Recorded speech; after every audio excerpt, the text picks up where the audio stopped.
मंगलार्थी भाइयों,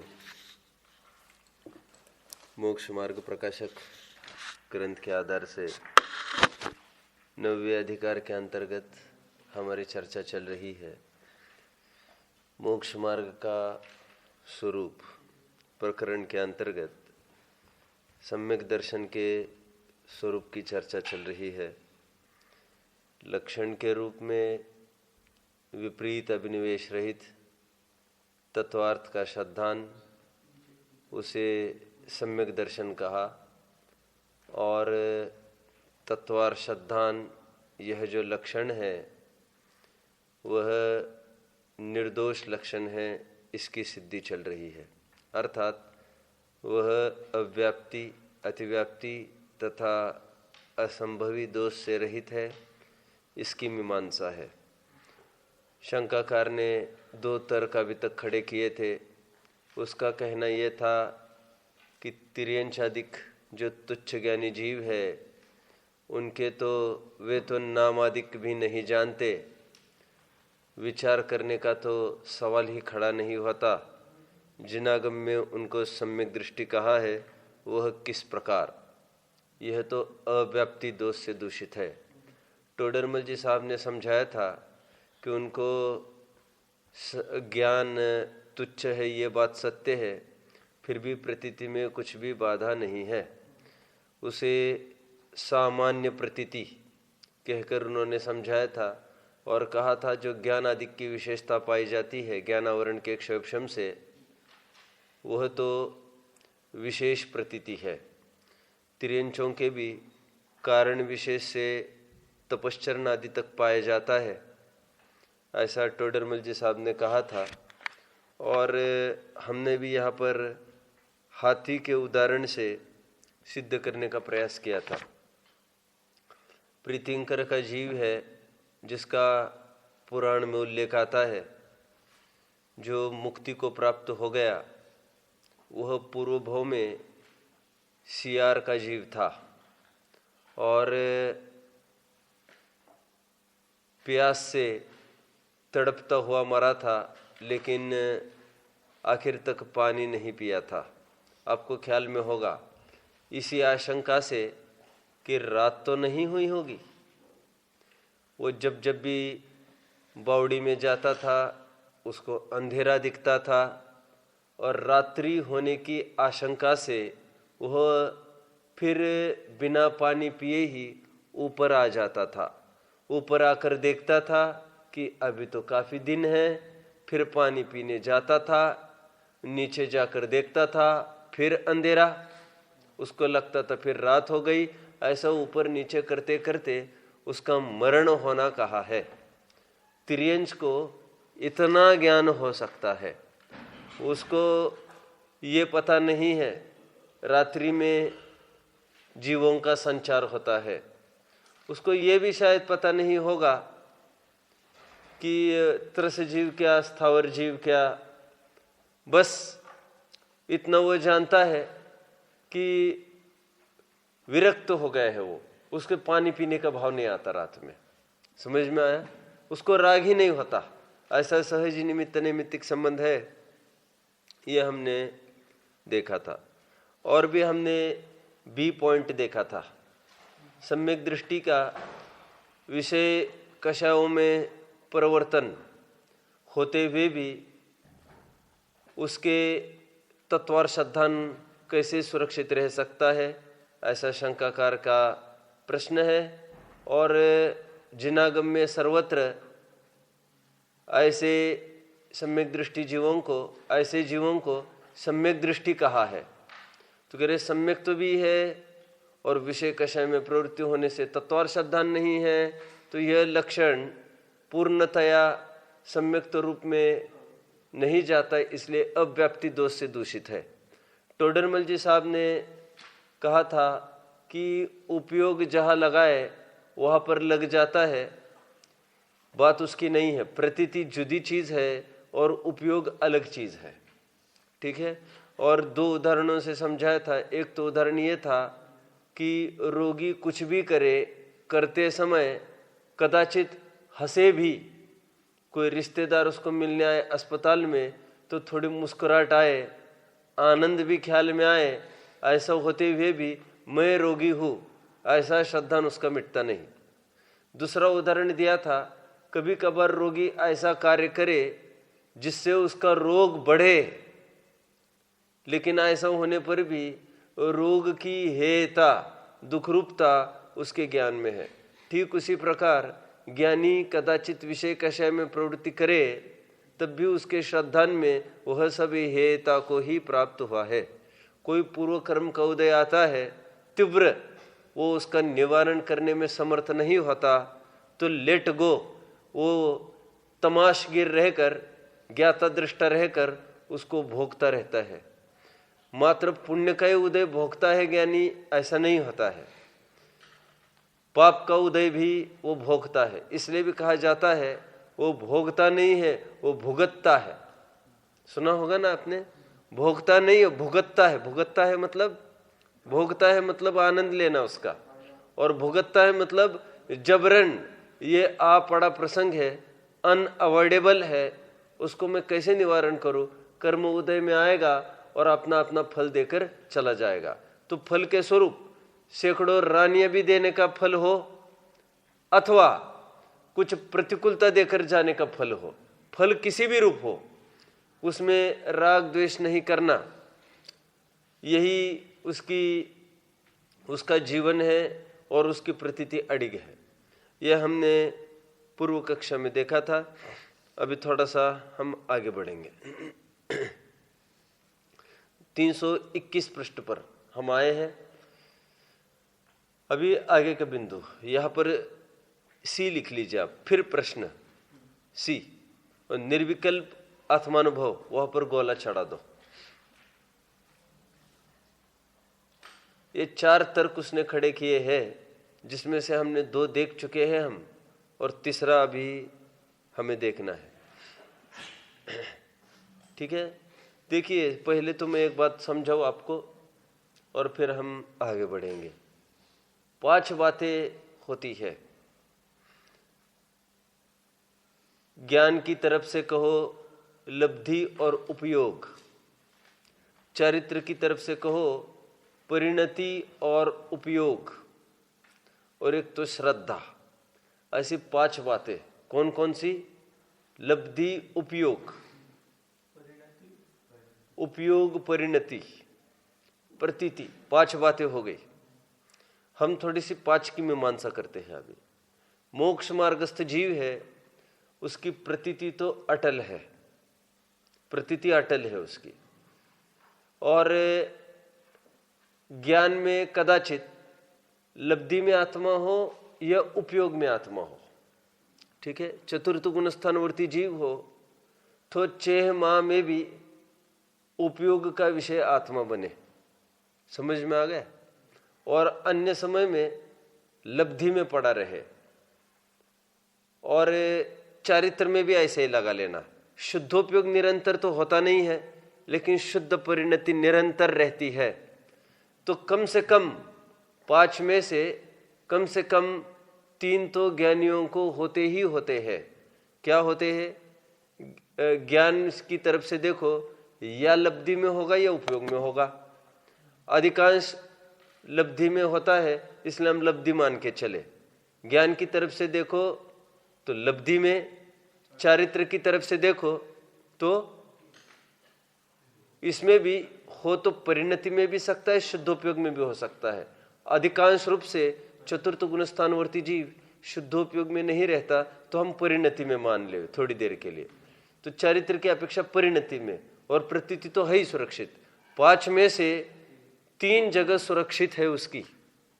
समझ में? और जिस समय शुद्धोपयोग में आता है, उस समय उसकी 5 बातें सुरक्षित हो जाती है, क्योंकि शुद्धोपयोग है तो परिणति तो है ही। उपयोग में आई है कोई चीज तो लब्धि में हुए बगैर तो आती ही नहीं है। तो 5 बातें लागू होगी। यदि उपयोग में लागू हो जाएगी तो शुद्धोपयोग, ज्ञानापेक्षा शुद्ध चारित्रापेक्षा शुद्धोपयोग और प्रतीति, इस प्रकार वहां पर भी सुरक्षित रहेगा। समझ में आता है क्या कहा? मतलब लब्धि और उपयोग दोनों तरफ से वो गया हो, ऐसा कभी नहीं हो सकता। ऐसा हो तो वो अज्ञानी ही हो जाए। तीसरा तर्क खड़ा करते हैं। शंकाकार बोलते हैं कि ठीक है, विषय कषय में प्रवृत्ति करने वाले के हम कुछ नहीं कह रहे हैं। जो विषयों के त्यागी है, उच्च दशा के धारी है और निर्विकल्प अनुभवन जो कर रहे हैं, किसकी तरफ संकेत है उसका? श्रेणी में आरूढ़ मुनिराज, जो निर्विकल्प अनुभूति को प्राप्त मुनिराज है, उनके तो विकल्प करने का निषेध कहा गया है। विकल्प होता नहीं ये नहीं, निषेध कहा गया है। सीधा आगे की और आगे की बात, उनको तो निषेध ही करने का, विकल्प करने का ही निषेध है। तो कह रहे जब विकल्प करने का निषेध हो गया तो सम्यक तो कैसे रहेगा? अब ये नया प्रश्न उसका खड़ा हुआ है। अभी यहां पर क्या मान बैठा है? वो क्या मान बैठा है? विकल्प को लक्षण मान बैठा है। टोडरमल जी साहब पूरा जोर इसमें लगाएंगे। अभी विकल्प वह प्रतीति नहीं है। क्या कहा? उसका यह कहना होगा विकल्प करने का तो आप उपदेश देते हो। तो टोडरमल जी साहब कह रहे हैं अल्प भूमिका में असत विकल्प हटने के लिए, विषय कषाय से प्रवृत्ति हटने के लिए सत विकल्पों का, सात तत्वों के विकल्पों का उपदेश प्रेरणा करते हैं। लेकिन जब सम्यक्त्व की प्राप्ति हो गई, अब विकल्पों का क्या काम? समझ में? Use a thorn to draw a thorn. क्या कहा? ड्रॉ अ थॉर्न मतलब चित्रकला, ड्राइंग। ड्रॉ मतलब निकालना। कांटे से कांटा निकाला जाता है। रहीम का भी एक दोहा है, मैं अभी भूल रहा हूं। वे कहते हैं कि कांटे से कांटा निकलता है और कांटे से कांटा निकलने के बाद दोनों कांटों की दशा क्या होती है? दोनों डस्टबिन में चले जाते हैं। समझ में आता है? पहला कांटा तो अनायास घुस गया, दूसरा कांटा उपकारी सिद्ध हो रहा है। क्यों? पहले कांटे को निकाल रहा है, लेकिन उपकारी कब तक है? जब तक पहला कांटा निकल न जाए। और पहला कांटा निकल जाए और फिर भी अब दूसरे को संभाल के रखोगे तो दूसरा घुस सकता है, फिर तीसरे की खोज करनी पड़ेगी आपको। तो दोनों कांटे ये डस्टबिन में डाल दिए जाएंगे। समझ में आता है? तो वो किसी भूमिका में विकल्प को उपादेय कहा था। क्यों उपादेय कहा था? प्रथम कांटा निकालने के लिए। प्रथम कांटा मतलब असत विकल्प।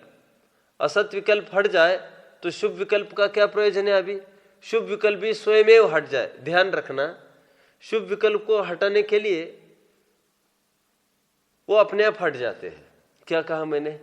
वो दूसरे कांटे को हटाने के लिए वो कोई गुस्सा थोड़ी है, वैसे वो अपने आप हट जाएगा।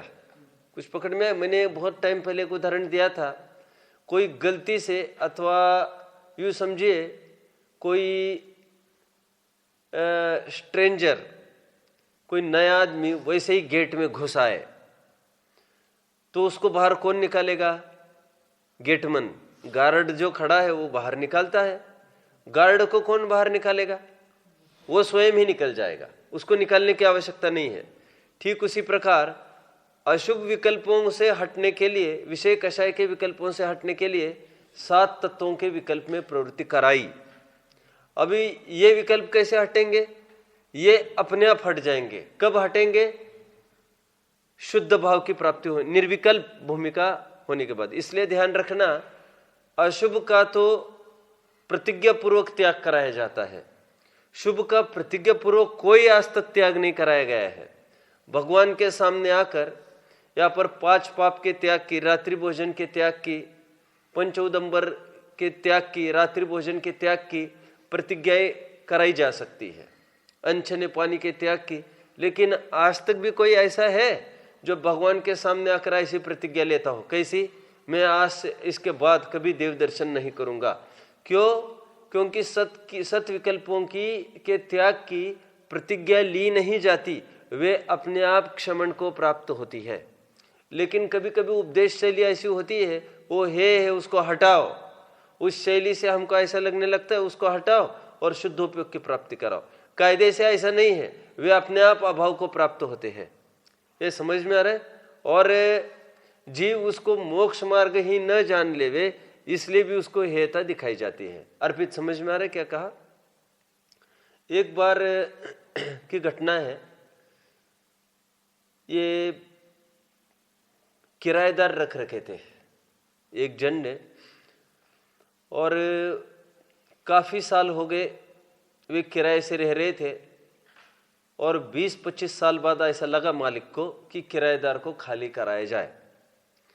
तो जब उन्होंने चाहा, वे गए किराएदार के पास, साहब हमको अभी कमरा लग रहा है, आप खाली कर दीजिए।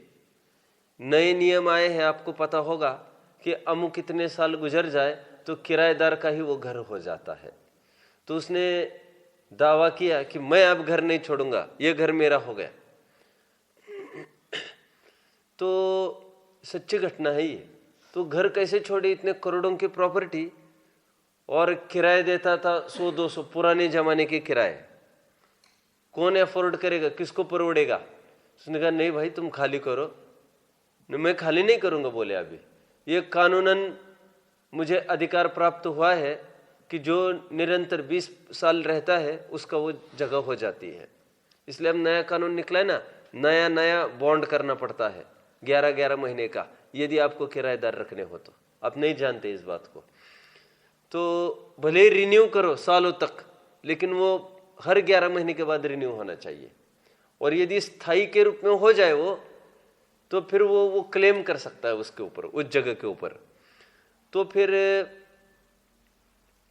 उन्होंने क्या किया, मालिक ने सोचा कि करोड़ों की प्रॉपर्टी है अपनी और वो छोड़ नहीं रहा है अपने कमरे, तो उसने एक आदमी को बीच में डाला। थोड़ा सा गुंडा था और यही धंधा करता था, सुपारी लेना देना, खून आदि यही काम करता था। तो उसने कहा भाई तुम इसको निपटा दो, किराएदार को बाहर निकाल दो, मैं सिद्धांत आपको बाद में पूछूंगा। किराएदार को तुम बाहर निकाल दो, मुझे क्या मिलेगा? कह रहे तुम्हें 10 लाख दे देंगे। 10 लाख किसके लिए? बाहर निकालने। अब कैसे भी निकाले, वो धमकी दे का, चाहे जो कुछ करे, रोजाना परेशान करे आकर, तो डर से भाग जाए, कुछ भी हो। तो ठीक है बोले, डील निश्चित हो गया। तो बोले निकाल दो, 10 लाख दे देंगे। ठीक है बोला।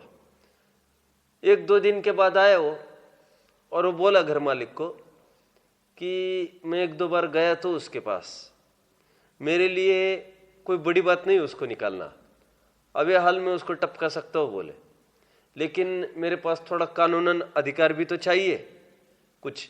तो फिर वो बोला आप एक काम कर दीजिए, बोले वो मुझे पूछेगा तुम कौन होते हो मुझे निकालने वाले, ये तुम ना मालिक हो, हमारा मालिक देख लेंगे, तुम बीच में कौन हो? तो तुम एक काम कर दीजिए, ये थोड़े टाइम के लिए ये जो आपकी प्रॉपर्टी है, कमरे है, वो मेरे नाम पर कर दीजिए आप। तो मैं उसको कानूनन झगड़ सकता हूं ना, मैं उसके साथ, चल मेरा कमरा खाली कर, एक झटके में कमरा खाली कर देगा, तो आप ऐसा कर दीजिए। तो उन्होंने कहा ठीक है, उन्होंने कर दिया। वो गया उस किराएदार के पास, वो बोला देख ये जगह मैंने खरीद ली है, मेरी है ये जगह। तो फटाफट अभी खाली होता है कि नहीं होता है? अब वो ये नहीं कह सकता था, क्या क्या नहीं कह सकता था, तुम कौन होते हो बीच में बोलने वाले। उसने फटाफट खाली कर दिया फिर, क्योंकि दादागिरी तो वैसे ही करता था वो, अभी तो कानूनन अधिकार प्राप्त हुआ, पुलिस भी कुछ नहीं करती जाने, उसको फटाफट खाली हो गए वो, और धमका कर उसको बाहर कर दिया। ठीक है। अब उसने कहा कि वो फिर से लौट कर आ सकता है देखने को कि वाकई में इसने ली है क्या वो जगह, और नहीं ली होगी तो फिर आने को, बसने को देखेगा। तो बोले मैं 2-5 महीने रह लेता हूँ यहाँ पर, तो फिर मैं समझता हूँ बोले वो फिर से ना आ जाए लौट के।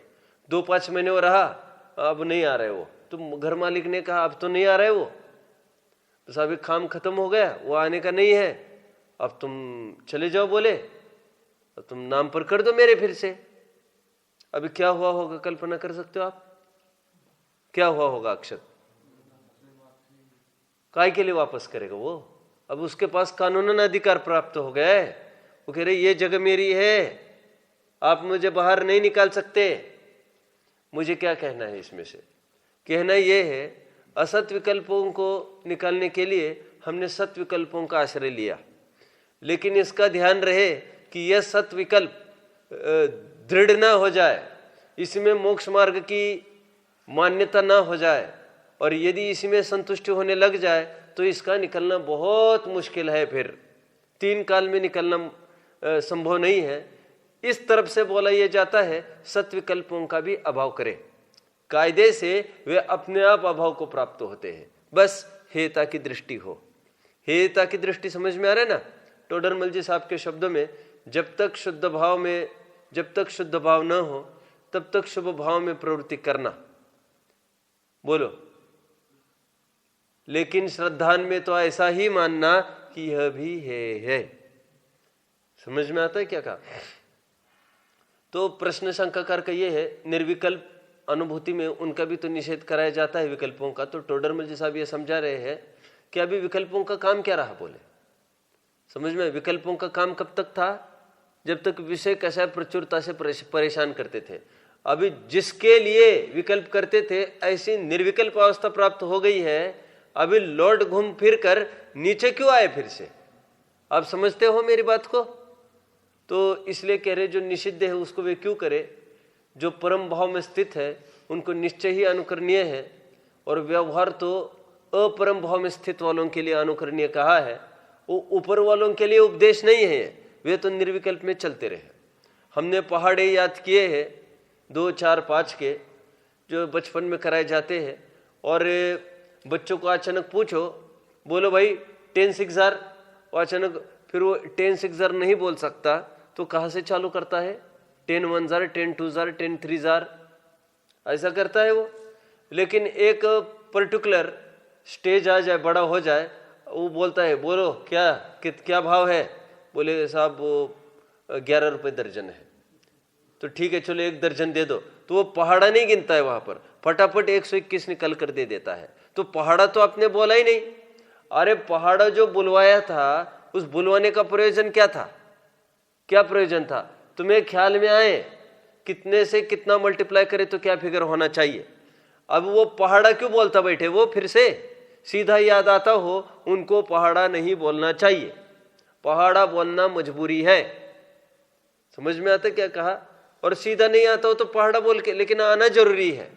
लेकिन आ रहा है तो पहाड़ा काहे के लिए? पहाड़ा मतलब यहां पर पहाड़ा बोलना मतलब सत विकल्प, और सीधा याद आता हो तो यह निर्विकल्प अवस्था। तो फिर विकल्प क्यों करे? समझ में? ये टोडरमल जी साहब ने समझाया है। तो ये सी पॉइंट अपना पूरा हुआ। टोडरमल जी साहब कहते हैं कि अव्याप्ति दोष से दूषित नहीं है। ये प्रकरण कितने जन को समझ में आ रहा है? कितने बिंदु हो गए हमारे उदित? कौन कौन से? खड़े रहकर बोलो। गुणस्थान वगैरह भी बोलो सबके, कैसे क्या?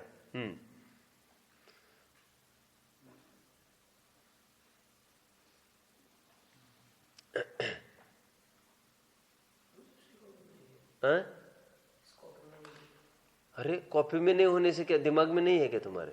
अब तुम तो ऐसी गलती कर रहे हो जैसे शंकाकार कर रहा है। वो कह रहे विकल्प तो है ना, अब सम्यक तो कैसे बोल रहे हो?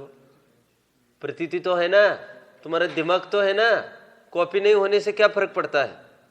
हमको कॉपी से क्या मतलब है? कॉपी का आलम्बन उसके लिए था, कौन?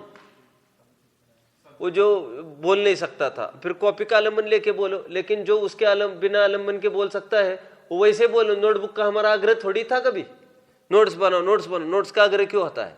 क्योंकि आप सीधी जिनवानी में देखकर नहीं बोलो, ये कहा जाता है ना। फिर नोट्स में देखकर बोल सकते हो आप। लेकिन जो बिना देखे बोल सकता है उनके लिए कुछ नहीं बनाना, उनके लिए कोई नियम कायदा कानून नहीं। आप समझते हो मेरी बात को? नहीं बता सकते 3 पॉइंट्स कौन से हुए? बैठिए बोलो शशांक, कौन से 3 पॉइंट्स हुए? पहला पॉइंट उत्तरांचा जी की तरफ से राइट, कि उन्हें तो सात तत्व के नाम भी नहीं पता। बराबर। तो फिर सात तत्व को अगर सात तत्व सिद्धांत को हम सम्यक का लक्षण बनाए तो ये अतिव्याप्ति दोष से दूषित हो जाएगा। अव्याप्ति दोष से हाँ, व्याप्त नहीं होता उनमें। हाँ, था कि जो भरत चक्रवर्ती आदि हैं, ये सब विषय कषय आदि लगे हुए हैं, तो उस टाइम पे उनको ये सात तत्व का सिद्धांत कहाँ चल रहा है। बराबर। तो अगर हम इसको भी लक्षण बनाए तो ये उसमें लक्षण पूरी तरह से फैल नहीं रहा है, इसलिए इसे आपकी दोस्त हाँ बराबर। फिर अभी जो पॉइंट था हमारा हाँ कि ये विकल्प है, जैसे विकल्प को सम्यक का लक्षण मान लिया है, तो श्रेणी में जो मुंजी आ जाती है। निर्विकल्प अनुभव के काल में विकल्प तो रहते नहीं बोलते, फिर उनको सम्यक तो कैसे घटित होगा, और उनके सम्यक तो कहा है, ये पक्का पता है उसको, सम्यक तो है। वो ये कहना चाहते निर्दोष लक्षण नहीं है प्रतीति, तो वो ये समझता है प्रतीति कोई वध्यघातक संबंध समझ रहा है। वो निर्विकल्प को होना वो उस प्रतीति में बाधक समझ रहा है। दिक्कत ये है, उसको ये नहीं समझ में आ रहा है प्रतीति अपनी जगह सुरक्षित रहती है, फिर विकल्प चले विकल्प न चले उससे कोई मतलब नहीं होता है। समझ में आया? बैठिए, चलना है आगे। चौथा बिंदु चलेगा अभी। अभी देखिए उसने और ऊपर के जीवों को लिया है, केवली और सिद्ध।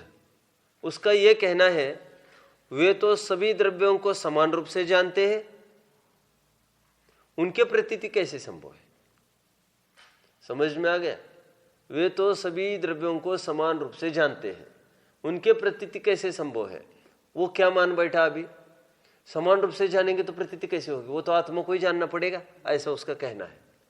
फिर उसका यही कहना है वो सब कुछ जानने में आ रहा है, मतलब फर को जानो ही मत, ऐसा इसका कहना है। तो टोडरमल जी साहब कह रहे हैं कि ऐसा भी नहीं है, ये डी पॉइंट लिखेंगे अंतिम में, और वहां पर लिखो केवली सिद्ध भगवान तो सर्व का जानपना समान रूप है। केवली सिद्ध को गोला चढ़ाओ और डी पॉइंट। तो टोडरमल जी साहब ये कह रहे क्या फर्क पड़ता है उसमें, ज्ञान साथ में कौन सा, इससे फर्क नहीं पड़ता। फर्क तो प्रतीति की, बात तो प्रतीति की है। जिस प्रकार मति श्रुत अवधि मन पर है, चारों ज्ञान के साथ साथ प्रतीति होती है, प्रतीति होने में कहाँ अंतर है?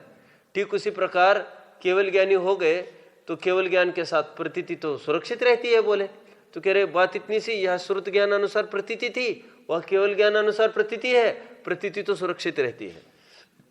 अधिक क्या कहे, भगवान जो पुनः संसार में लौटकर नहीं आते हैं, यह सब श्रद्धान का ही बल जानना, ऐसा टोडरमल जी साहब कहते हैं। ये समझ में आ रही है? चौथा पॉइंट कितने जन को समझ में आया? हाथ ऊपर करें। ये गोला चढ़े डी लगाकर अंतिम पैराग्राफ, फिर प्रश्न, ये डी पॉइंट है। ए बी सी डी 4 हो गए, अव्याप्ति दूषण 4 हेतु दिए थे उसने, और चारों का निराकरण किया। कंक्लूजन देखो ये चौथे पॉइंट का, केवली सिद्ध भगवान बोल्ड टाइप में देखिए, मिल रहा है सबको? केवली सिद्ध भगवान रागादि रूप नहीं परिणमित होते, संसार अवस्था को नहीं चाहते, सो यह इस श्रद्धान का बल जानना। समझ में आता है? मतलब उनके प्रतीति होने में कुछ भी बाधा नहीं है। बात इतनी सी है, उनकी जो प्रतीति होगी ना केवलियों की, वो अभी विशेष प्रतीति होगी। विशेष और सामान्य प्रतीति क्यों कह रहे? तुच्छ ज्ञानियों को सामान्य प्रतीति क्यों कहा था? प्रतीति में अंतर नहीं है वैसे, लेकिन प्रतीति के साथ ज्ञान बहुत तुच्छ था वहां, और यहाँ पर प्रतीति के साथ ज्ञान है वो बहुत विशेष है। यहाँ पर देखो, यहाँ पर गोले चढ़ाने हैं 2, अभी यहाँ पर भी अंडरलाइन करिए, या तथा पहले ज्ञान की हीनता से, मिल रहा है? दूसरा पैराग्राफ 322 पेज पर तीसरी लाइन, तथा पहले ज्ञान की हीनता से जीवादिक के थोड़े विशेष जाने थे, मिल रहा है? थोड़े विशेष अंडरलाइन, पश्चात केवल ज्ञान होने पर उनके सर्व विशेष जाने, सर्व विशेष अंडरलाइन। पकड़ में तो आ रहा है ना बात? बस विशेष की हीनादिकता में फर्क पड़ गया ज्ञान की हीनादिकता से। प्रतीति तो, परंतु मूलभूत जीवादिक के स्वरूप का श्रद्धान जैसा छद्मस्त के पाया जाता है, वैसे ही केवली के पाया जाता है। इसलिए सम्यक्त्व में अवगाढ़ सम्यक्त्व, परमावगाढ़ सम्यक्त्व लिए है ना। सम्यक्त्व में अंतर नहीं है, तो गाढ़ता और परमावगाढ़ता किसकी तरफ से बोले? ज्ञान की हीनादिकता की तरफ से। देखिए मैं कुछ बताऊंगा आपको। प्रतीति का कथन कभी ज्ञान की तरफ से होता है, कभी चारित्र की तरफ से होता है। कैसे? कोई बताएगा मुझे? ज्ञान की तरफ से कैसे होता है प्रतीति का कथन, और चारित्र की तरफ से कैसे होता है? बताइए, बोलो। ज्ञान की तरफ से कैसे होता है?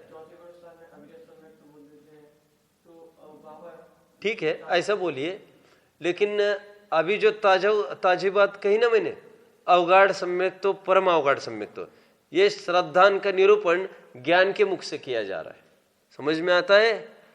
और चारित्र के मुख से कैसे करेंगे?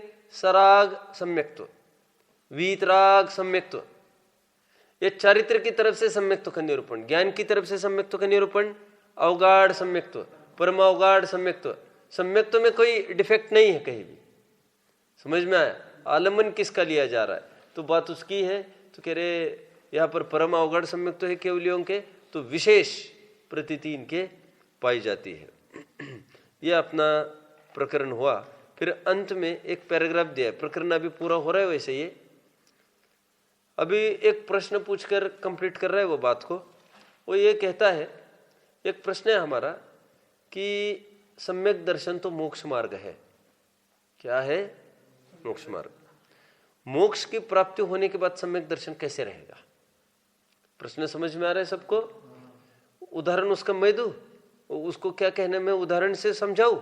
उसका ये कहना है कि जैसे बीज है, बीज हमने बोया, 10 दिन के बाद बीज कैसे रहेगा? वहां पर जर्मिनेट होकर वो परिणमित किस रूप होगा? पौधे रूप हो जाएगा। बीज कैसे रहेगा? टोडरमल जी साहब कह रहे तो बीज कहाँ चला गया? कह रहे ये बीज का ही तो रूपांतर है, बीज का ही तो परिपाक है, बीज का ही तो विकास है। बीज का अभाव हुआ ऐसा भी कहो, लेकिन दूसरे शब्दों में उसी का तो परिपाक है ये, उसी का तो फॉर्म है ये।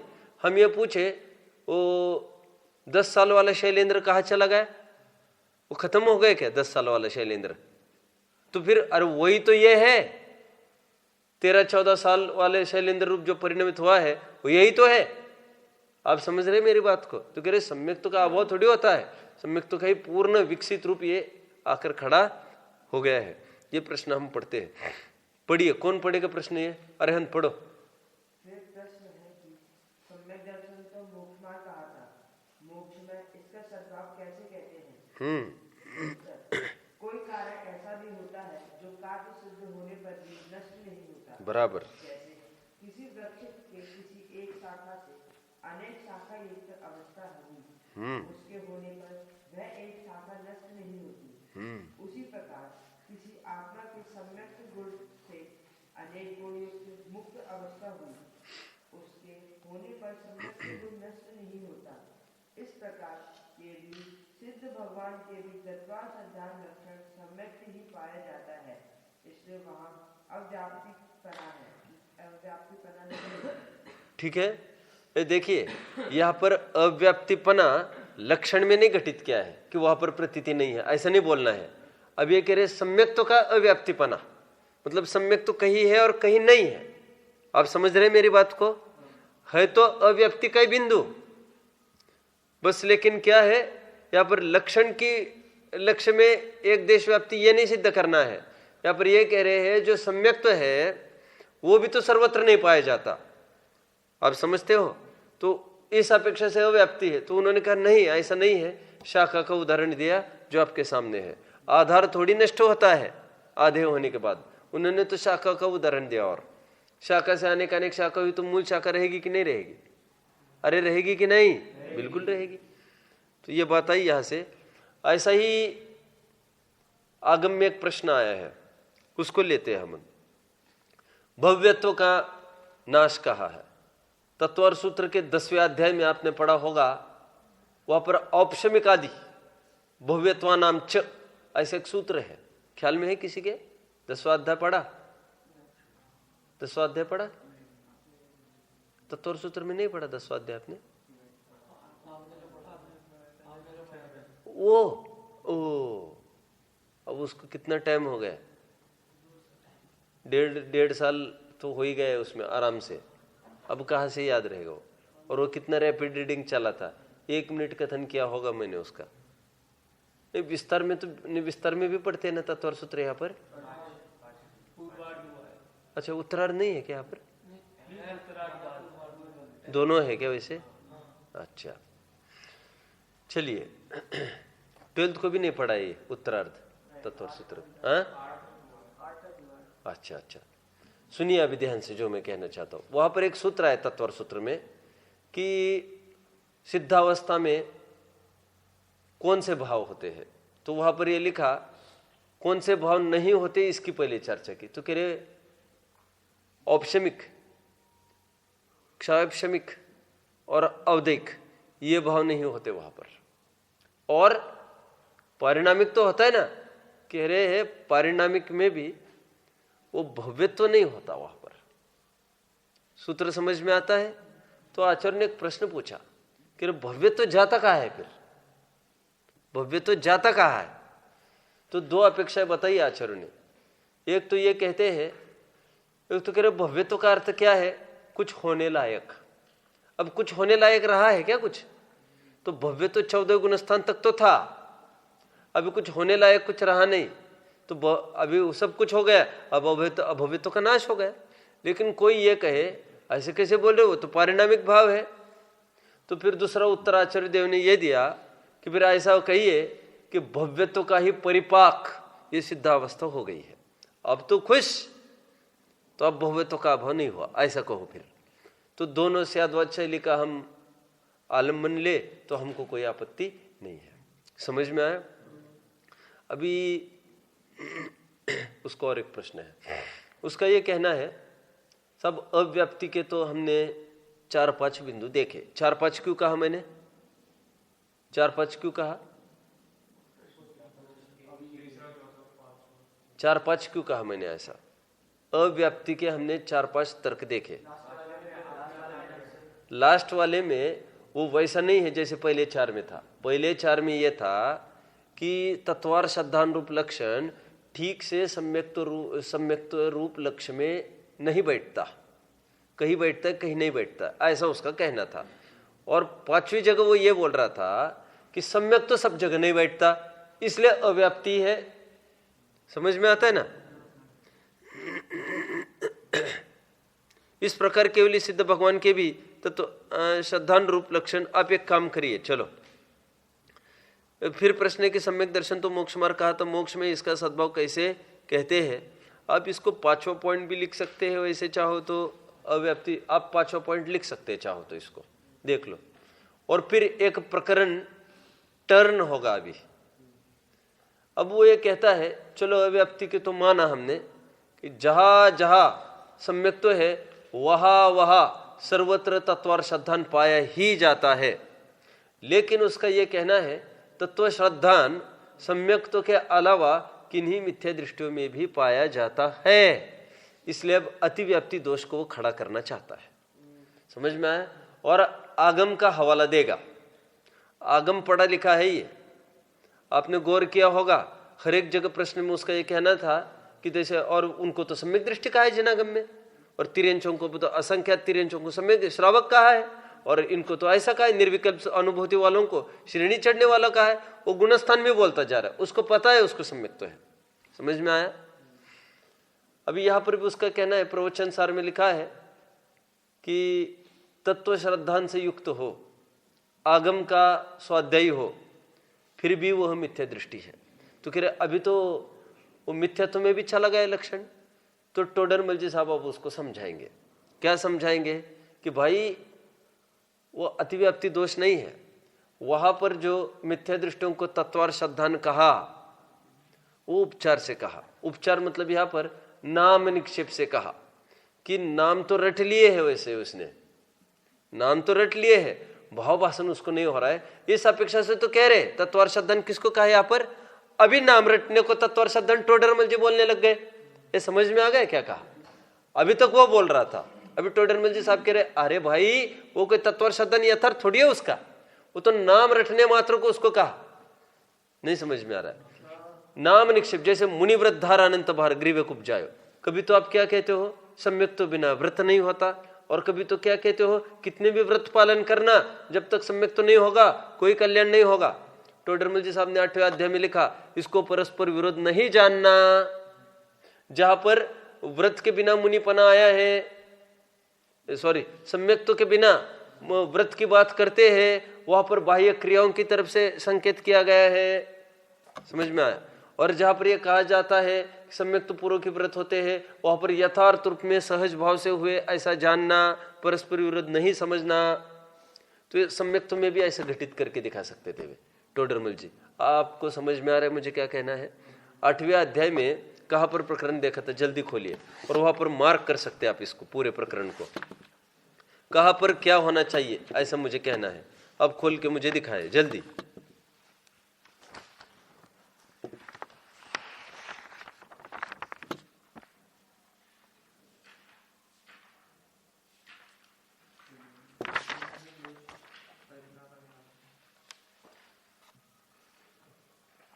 बोलिए जल्दी।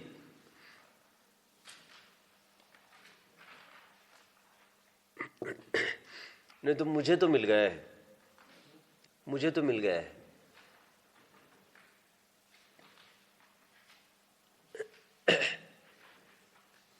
पहले तो ये बताओ प्रकरण कौन सा देख रहे हैं आप? प्रकरण देखना क्या है आपको वो बताओ पहले। बोलो अक्षत, प्रकरण देखना क्या है अपने को?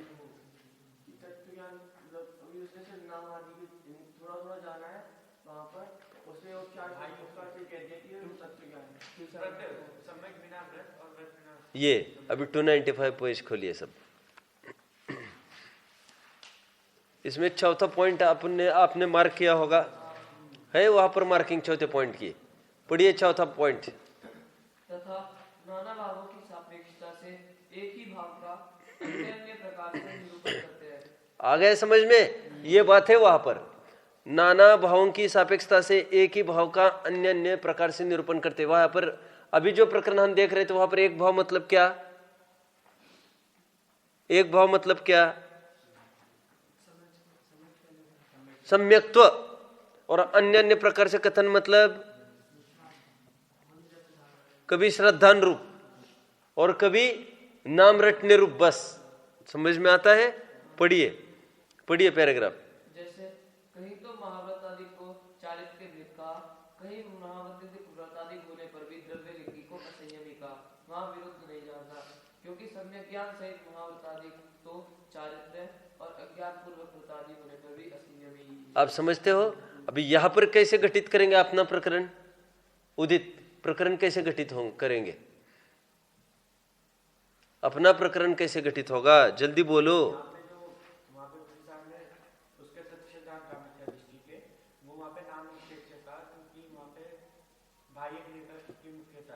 हाँ, नाम सीख लेना। यहां पर तो क्रिया की बात, वहां पर तो ज्ञान की बात। तो ज्ञान की तरफ से देखकर उसको श्रद्धा में आरोप किया। आप समझ गए? तो वैसा ही नहीं जान लेना, अपेक्षा समझना। तो कहीं कहोगे फिर वो ऐसा कैसे?